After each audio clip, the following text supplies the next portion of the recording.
Hello everyone, my name is Kuan-Yi. Today I would like to talk about our results on the hardness of massively parallel computation with joint work with Chung and Xiaorui. Massively parallel computation was first introduced by Xiaorui and Vasilevsky at around 10 years ago. In this model, the computation proceeds by round. In each round, the data is distributed over several machines, and each machine can do some local computation over its own data. And then the machine distributes its own data to other machines for the computation in the next round. The computation is usually done by repeating this process several times. There are several interesting parameters. The first one is the input size n and space per machine s. And finally, the number of machines n. Since in practice, the input size is usually large, a common assumption requires that the local space to be much smaller than the input size n. And also, it requires that the total space s times n to be linear in n. And finally, the local computation should be done in polynomial time. Typically, s and n are n to the some constant.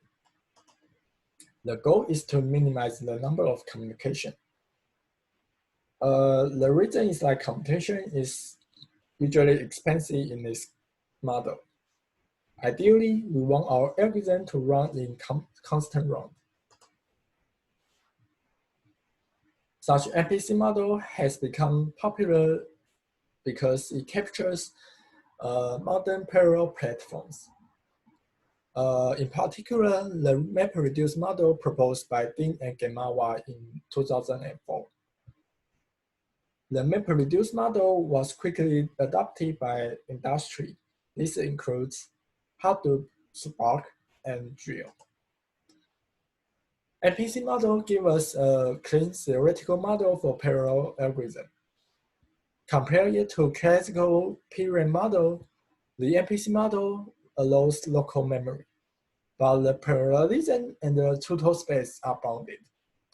And because it allows local memory, it also allows local sequential computation.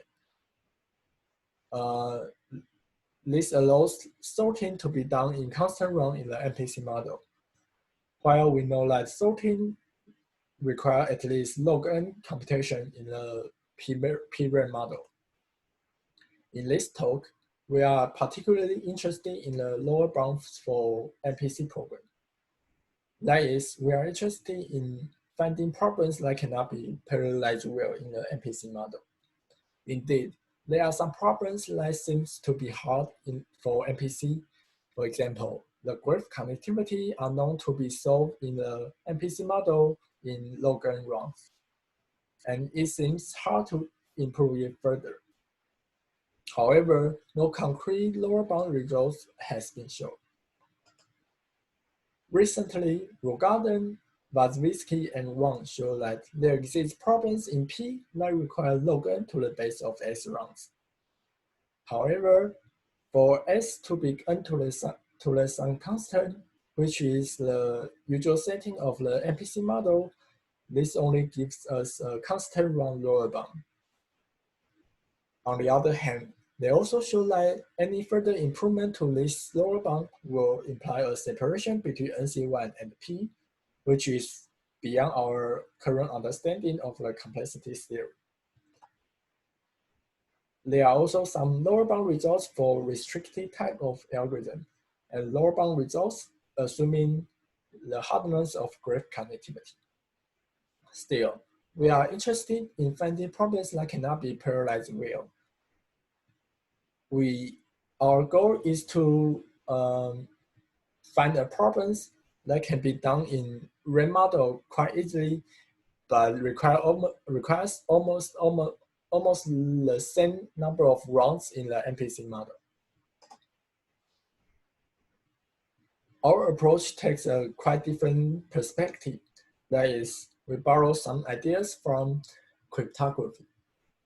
In particular, we use random oracle methodology. Random oracle methodology usually consider problems in the random oracle model, which can be described in the idealized world here. And then it instantiates the random oracle with some crypto hash function, which is described in the real world here.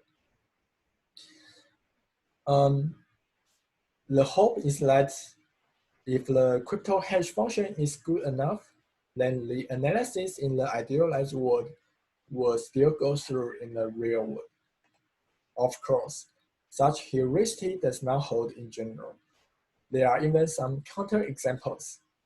However, these counterexamples are contrived for this purpose. And for all the natural constructions, such heuristic holds so far. Furthermore, such heuristic has been widely used in both practical and theoretical cryptography. For example, RSA OAEP and the memory hard functions are first analyzed in the random oracle model, and in practice, the random oracle are replaced by the crypto hash function. Such heuristic helps us obtain more efficient and simpler construction. And also, these constructions are usually part of the standard. Finally, we remark that our use of random oracle is quite standard and analogous to the construction mentioned above. So in our eyes, it will be quite surprising that if our constructions become a counterexample to the random oracle heuristic. Before we discuss our results further, we remark that in the random oracle model, a machine can query random oracle arbitrary polynomial times during its local computation phase. As mentioned earlier, our goal is to define a hard function for MPC in the random oracle model, such that it can be computable in time t by a RAM program, but it requires f of t rounds to compute in MPC. If we have such function, and we instantiate the random oracle by crypto hash function, we obtain a concrete hard function that can be computable in time t times th by a RAM program, but requires f of t rounds in MPC, assuming random oracle heuristic. Here, th is the time needed to compute the crypto hash function. If we have such function, then it implies that either random oracle heuristic failed or there exists a function that can be parallelized well in MPC.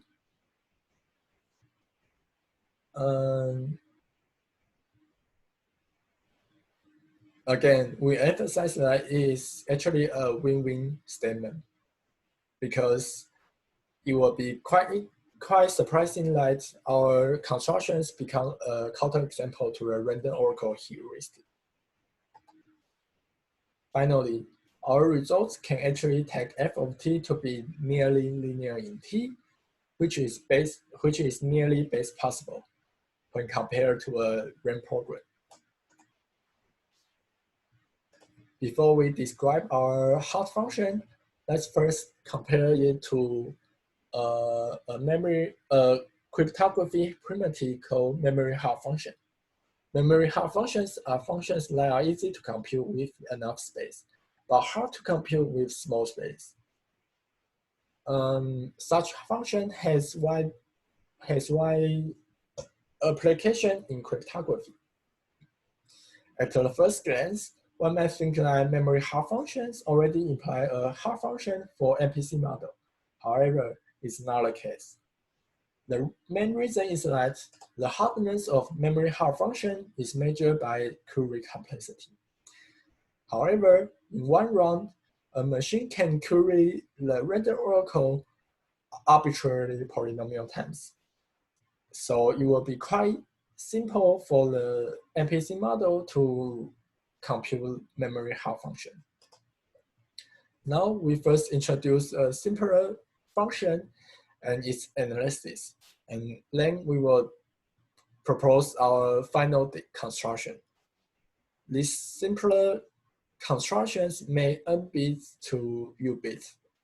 The input can be denoted by x1 to xu to xb, and each has u bits. The function can be described as follows. We first feed x1, r1 to the random oracle to obtain r2. And we continue this process like this. We feed xi mod v ri to the random oracle to get ri plus 1. And at the end, we can get the output of the function rt plus 1. Our theorem statement says that this function can be done in time t times n by a RAM program, but requires tu over s rounds by any MPC program in the random oracle model. The first part of the statement is actually easy. The RAM program can just query the random oracle one by one, and there are at most t queries, and each queries can be done in time n. So in total, there are only t times n time by this RAM program. So now let's discuss the analysis of the hardness result. The intuition of this hardness is that first, the oracle is distributed randomly. So intuitively, the MPC program needs to query random oracle one by one. That is, it cannot query x2, r2 before it queries x1, r1. The reason is that it does not know r2 before it queries x1, r1. We say this intuition as the MPC program cannot jump between these lines. Now, the second part says that the machine has small local space. In particular, a machine with space S can only store at most S over U number of xi. And given this xi, you can only learn S over U new points. So as a result, it takes tu over s rounds to compute this function. However, to formalize this intuition is non-trivial.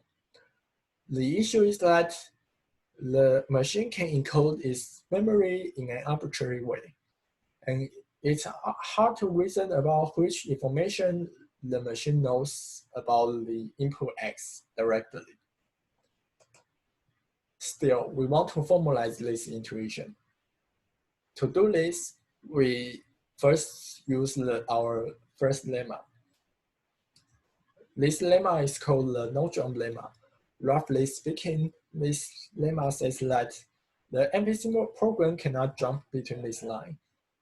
More formally, consider an MPC program P and define Tj to be the maximum index I, such that at the end of round J, xi is queried by some machine. And we define an event jump. This jump event roughly says that there exists some machine that can jump between this line. More formally, it says that there exists a machine that can query xi before it queries xp-rp, or it can output rt plus 1 directly without querying only xp-rp. Our no-jump lemma simply says that the probability of this jump event is negligible. The proof of this lemma is quite standard and uses the property that ri plus 1 is uniformly random before the MPC program queries the corresponding point. Now, given this no-jump lemma, we are able to prove our main lemma. Our main lemma roughly says that in a single round, the MPC program cannot learn more than 2s over u new points. The proof proceeds as follows. First, by the no-jump lemma, there exists a function n that can query xp-rp for all p between tj minus 1 and tj. Intuitively, this means that this machine knows xp for all p in between. To formalize this intuition, the idea is to use this machine to compress our input x and the random oracle. More specifically, we construct an encoding scheme that first store the random oracle and xp for all other p, and then store the initial state of this machine at the beginning of round z. And finally, it stores the query index where xp appears. One might notice that in this encoding scheme, we paid s bits for the initial state schema, but we save u minus log q bits for each xp. Here, q is the number of queries made by this machine, and log q is the number of bits used to store the query index here. Now, if tj minus tj minus 1 is large, then this means that we can save u minus log q bits for many xp. And this further implies that this encoding scheme compresses the input x and the random oracle, which is impossible because the input and the random oracle are uniformly distributed. And this completes the proof of this lemma. Now we are ready to make our function even harder.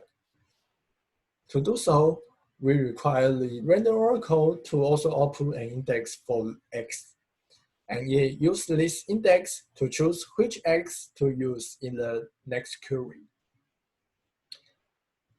Our theorem statement says that this function can still be done in time tn by some ran program, but requires at least t over log square t rounds by any MPC programs in the ran model. Still, the first part of the statement is quite easy. The ran program just simply query the random oracle one by one. Now let's discuss the intuition of the second part of the statement. The intuition is that assume the local space is small. A machine can store at most half of the x, and it does not know, and the index is distributed uniformly random, so it does not know which x it needs before the beginning of this round. So the probability that it advances 1 steps is at most 1 over 2 because it can only store at most half of the x. And one might explain like this probability to be exponentially decayed. That is, the probability that this machine learn w new points is at most 2 to the minus w. And this means that you cannot learn w new points except for negligible probability. So it implies that it requires a nearly linear in t rounds to compute this function. However, it's quite tricky to argue probability amplification. Before we explain how we argue this amplification, let's first introduce our main lemma. Our main lemma says that in a round, the MPC program cannot learn more than log square u new points. So to argue the probability amplification, we use enumeration. That is, we consider our machine on modified random oracles. These modified random oracles are created by replacing the index path in the original random oracle by all the possible index paths. By considering all these modified random oracle, we further consider the set of index where xp is queried by the machine given some modified random oracle. So intuitively, this set captures what this machine knows about the input X. So if the size of this set is large, we can use a similar idea as before to compress the input X and the random oracle. On the other hand, if the size of this set is small, then because the set is constructed by considering all the modified random oracle, we actually obtain independence between the index in this index path. So we can argue that the probability that this machine learn W new points will decay exponentially in W. Now we choose W to be log square U and combine these two results together, we can obtain our main lemma. So in summary, massively parallel computation gives us a clean theoretical model for modern parallel computation. Our result shows a best possible hardness for MPC in the random oracle model. In particular, we construct a hard function that can be computable relatively easily by a RAM program, but require almost the same number of rounds in the MPC model. So this means that there are functions that cannot be parallelized well in the MPC model, at least in the random oracle. So finally, it will be quite interesting to see if we can replace the random oracle by other crypto or complexity assumptions. Thank you.